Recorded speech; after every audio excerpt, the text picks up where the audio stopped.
Students, आप सब कैसे हो। जैसा कि आप सभी को पता है कि हमने फाइनेंशियल स्टेटमेंट एनालिसिस के 3 टेक्निक हमने अभी तक डिस्कस की है ना। और तीनों टेक्निक्स बहुत ही सिंपल है। जैसे कंपैरेटिव बैलेंस शीट होगी, है ना, और साथ में इनकम स्टेटमेंट होगी, कॉमन साइज होगी और ट्रेंड एनालिसिस होगी। बहुत ही सिंपल है।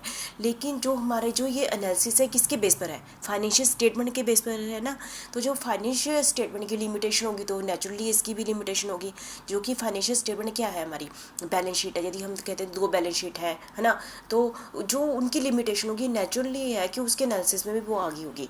जैसे कि आप सभी को पता है कि जो ये बैलेंस शीट है या ये जो ये फाइनेंशियल स्टेटमेंट्स है, ये जैसे प्राइस में चेंजेस होते हैं मार्केट में, उसको नहीं दिखाता है। तो इसका मतलब कि इसकी भी जो फाइनेंशियल स्टेटमेंट की लिमिटेशन है तो उसकी एनालिसिस की भी है। ठीक है, कई बार हम बैलेंस शीट में जो चीज़ें हैं वो विंडो ड्रेसिंग करते हैं, ज़्यादा बढ़ा चढ़ा के दिखाते हैं ताकि ज़्यादा लोग हमारे शेयर खरीदें, हमें लोन मिल जाए। ठीक है, तो वो वाले ड्रॉबैक भी इसमें आ जाते हैं। ठीक है, और चेंज इन हो सकता है कि जो जब हम 2 बैलेंस शीट का कंपेयर कर रहे हैं, है ना, तो हो सकता है जब पहली वाली बैलेंस शीट यूज़ कर रहे थे तो हमने कोई अकाउंटिंग प्रिंसिपल में ऑप्शन होती है ना कि आप ये मेथड अपना लो या ये वाला मेथड अपना लो। हो सकता है कि पहली बार उन्होंने कुछ और मेथड अपनाया हो, जो हम दूसरी वाली बैलेंस शीट के साथ कंपेयर कर रहे हैं उसमें और कोई मेथड अपनाया हो। तो उस केस में हम यदि ऐसा एनालिसिस करें फिर तो वो ठीक रिजल्ट नहीं देगा ना। तो ऐसे बड़े, और देखो काफ़ी सारी जो एनालिसिस में हम पर्सनल जजमेंट भी यूज़ करते हैं। ठीक है, तो ये भी एक टाइप से लिमिटेशन हो जाती है। तो ऐसे इस टाइप से जो फाइनेंशियल स्टेटमेंट की लिमिटेशन है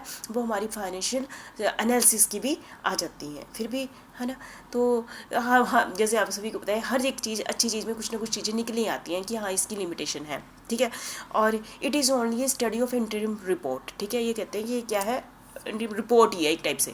financial analysis is based upon only monetary information and non monetary factor are ignored. जो भी हमने फाइनेंशियल एनालिसिस किया, आपको बताया कि हमने बैलेंस शीट क्या किया या इनकम स्टेटमेंट क्या किया, हमने वहाँ से कौन सी आइटम उठाई है जो मनी के टर्म में है, जो मनी के टर्म में नहीं है उनको हमने क्या कर दिया है, इग्नोर कर दिया, उसको कंसीडर ही नहीं किया है ना। इसकी लिमिटेशन होगी। क्योंकि देखो जैसे हम आपके इंटरनल असेसमेंट, आपके मार्क्स लगाते हैं तो आपके के लिए रिटन एग्जाम के बेस पर थोड़ी लगाते हैं, आपको ऑब्जर्व करके भी लगाते हैं। ठीक है, तो ताकि ओवरऑल आपकी परफॉर्मेंस का पता चल जाए। इस टाइप से ही कहते हैं कि बिजनेस में यदि कोई डिसीजन लेना है, एनालिसिस करना है, तो दोनों चीज़ों को कंसिडर किया जाना चाहिए। लेकिन फाइनेंशियल स्टेटमेंट एनालिसिस में नॉन मॉनिटरी फैक्टर को कंसिडर नहीं किया गया है। ठीक है, it does not consider change in price level. देखो ये तो है ही है, हमारी फाइनेंशियल स्टेटमेंट में भी प्राइस चेंज होते हैं ना। जैसे होता है ना कि हमने एक एग्जाम्पल ट्रेंड में की कि जो सेल है वो इंक्रीज़ होती जा रही है। तो हो सकता है जो सेल में इंक्रीज है वो इन्फ्लेशन के कारण हो, वैसे नहीं है, कंपनी की मेहनत के कारण नहीं हुआ, कंपनी की सेल के कारण नहीं हुआ इतना ज़्यादा, इन्फ्लेशन के कारण प्राइस इंक्रीज हो गया है। अमाउंट तो इंक्रीज हो ही जाएगा ना, है ना। तो ये भी रीज़न हो सकते हैं। इसको कंसीडर नहीं किया गया, तो इसका मतलब यदि इसको कंसीडर नहीं किया तो जो हमारे पास पिक्चर आई है वो ट्रू पिक्चर नहीं है। ठीक है, तो ये चीज़ें भी हैं। As the financial statement are prepare on the basis of going concern, है ना। यदि हम, आपको पता ही है, हम फाइनेंशियल स्टेटमेंट किस बेस पर बनाते हैं, गोइंग मतलब कि चलता रहेगा business. It does not give exact position, है ना, जिसके कारण कि काफ़ी सारी चीज़ें हम ऐसे ही लेते रहते हैं ना, एग्जैक्ट पोजीशन के बारे में भी नहीं पता चलता था। Accounting concept and convention cause a serious limitation to financial analysis. कहते हैं ये लिमिटेशन है कंसेप्ट एंड कन्वेंशन।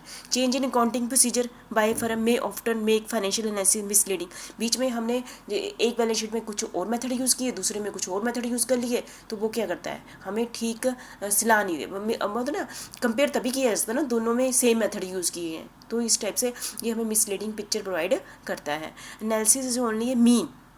कहते हैं ये एनालिसिस सिर्फ क्या है, मतलब है, नोट एन एंड। ये एंड नहीं है कि हम फाइनेंशियल एनालिसिस करते तो हम फ्री होकर बैठ जाएंगे कि इसके बेस पर डिसीजन ले लें। इसके आगे भी हमें बड़ा कुछ करना पड़ेगा, इसके आगे भी हमें काफ़ी इन्फॉर्मेशन कलेक्ट करनी पड़ेगी। The analysis has to make interpretation and draw his own conclusion. देखो इंटरप्रिटेशन हर पर्सन अपने अकॉर्डिंग, अपनी समझ के अकॉर्डिंग करता है। ठीक है, तो इसलिए एक ही टाइप का रिजल्ट है, मैं अलग ढंग से उसको प्रेजेंट करूँगी, आप अलग ढंग से प्रेजेंट करोगे।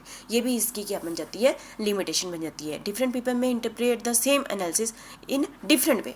अलग अलग ढंग से आप सारे प्रेजेंट करते हैं। ठीक है, जब प्रेजेंट अलग अलग ढंग से करेगा तो सामने वाला भी जो जैसा मैं प्रेजेंट करूँगी वैसा समझेगा। तो ये मेन इसकी लिमिटेशन बन जाती है फाइनेंशियल एनालिसिस की।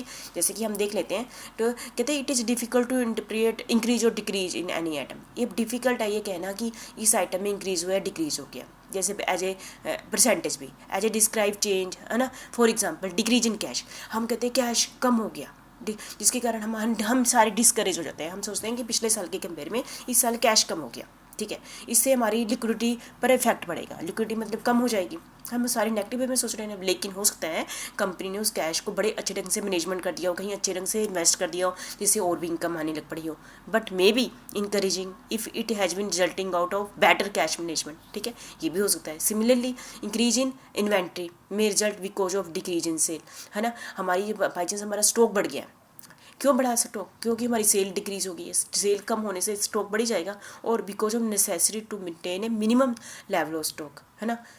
तो मतलब कि हर एक चीज़ के दो दो मतलब निकलते हैं, तो इस टाइप से इसकी लिमिटेशन है एनालिसिस की। फिर भी हमने अभी तक तीन ही टेक्निक्स की हैं।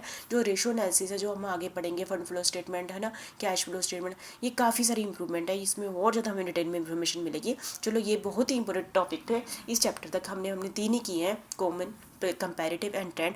आपने अच्छे से थियरी समझ ली है, एक एक फॉर्मेट तो आपने देख लिया, और मैं आपको 100% गारंटी देती हूँ, यदि आप एक एक एग्जांपल देख लोगे तो आपको थियरी भी अच्छे से क्लियर हो जाएगी, फॉर्मेट भी हो जाएगा, और आपका न्यूमेरिकल तो हो ही गया। इसके लिए आपको हज़ारों न्यूमेरिकल करने की जरूरत नहीं है, एक एक भी कर लिया ना तो आपका 100% क्लियर ही है। सबसे अच्छा तरीका होता है किसी भी चैप्टर के न्यूमेरिकल को स्ट्रॉन्ग करने का, थियरी पढ़ो, फिर सारी एग्जाम्पल करो। एग्जाम्पल सारी आपने कर ली ना, एक बार अपने देख के भी कर ली, तो आपके पिछले क्वेश्चन आपके 100% हो जाएंगे। ठीक है, आपने कर लेने। Thank you.